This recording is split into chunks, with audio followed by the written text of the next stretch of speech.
सितंबर का महीना था।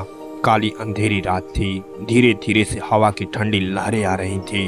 आकाश में बिजली चमक रही थी। महेंद्र चाचा अपने घर से दूर अपने खेत में घाट में सोए हुए थे। उनका खेत गांव के तालाब के पास ही था। बारिश के कारण पूरा तालाब भर गया था और खेत में घास भी ज्यादा हो गई थी।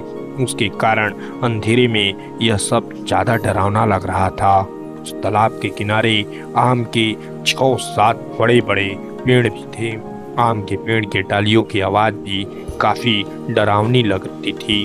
अचानक खेत में बंधी हुई भैंसे ने चिल्लाना शुरू कर दिया। महेंद्र चाचा को पता ही नहीं चल रहा था कि आखिर यह भैंसे ऐसा क्यों कर रही हैं। उन्हें लगा कि शायद ठंडी के कारण यह भैंसे ऐसा कर रही होंगी। इसीलिए महेंद्र चाचा के खेत में चिमनी जलाई। उस चिमनी के उजाले में महेंद्र चाचा की नज़र उनके खाट पे पड़ी। उन्होंने देखा कि एक स्त्री उनकी खाट पर बैठी है।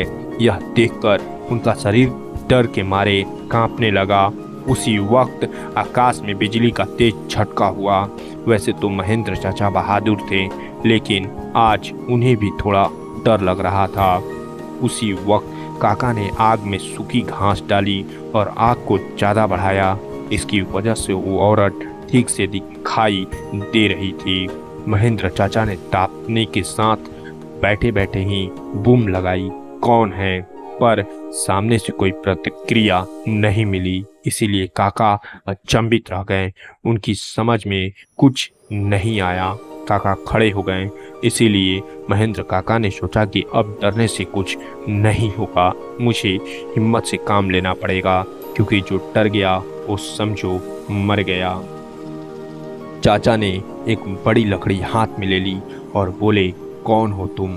तुम्हें क्या लगता है कि मैं तुमसे डर गया हूँ? लेकिन सच तो यही था कि चाचा अंदर से पूरी तरह से डर के मारे कांपने लगे थे।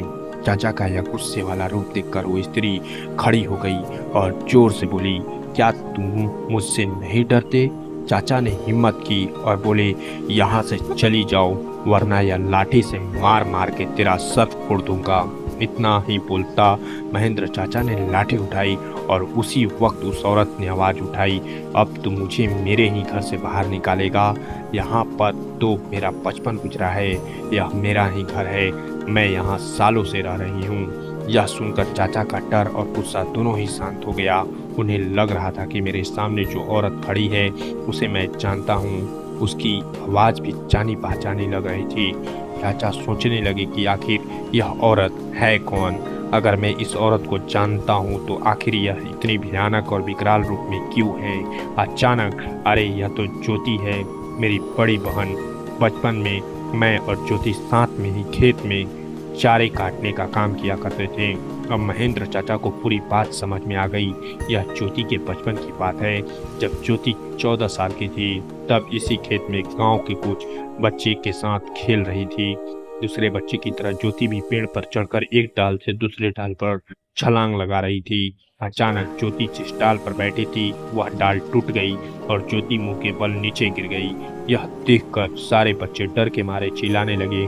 बच्ची के चिल्लाने की आवाज सुनकर बड़े लोग वहां पर पहुंचे और ज्योति को उठा के अस्पताल ले गए, लेकिन तब तक काफी देर हो चुकी थी। ज्योति की मौत हो चुकी थी।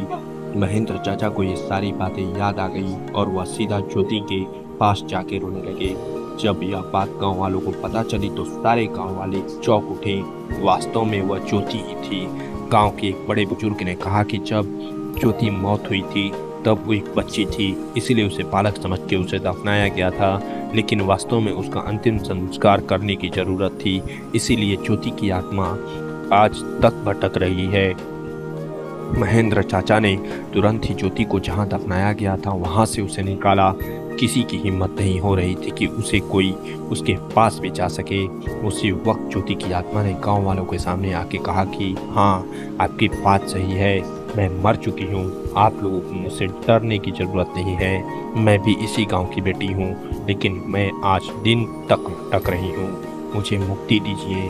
बाद में महेंद्र चाचा ने ज्योति के शव का अग्नि संस्कार किया और उसकी आत्मा को शांति दिलाई। तो दोस्तों, आप सभी को यह कहानी कैसी लगी, कृपया करके आप कमेंट में ज़रूर बताएं। और इस चैनल पर नए हैं तो चैनल को सब्सक्राइब करना और इस वीडियो को जमकर लाइक करना, शेयर करना ना भूलें।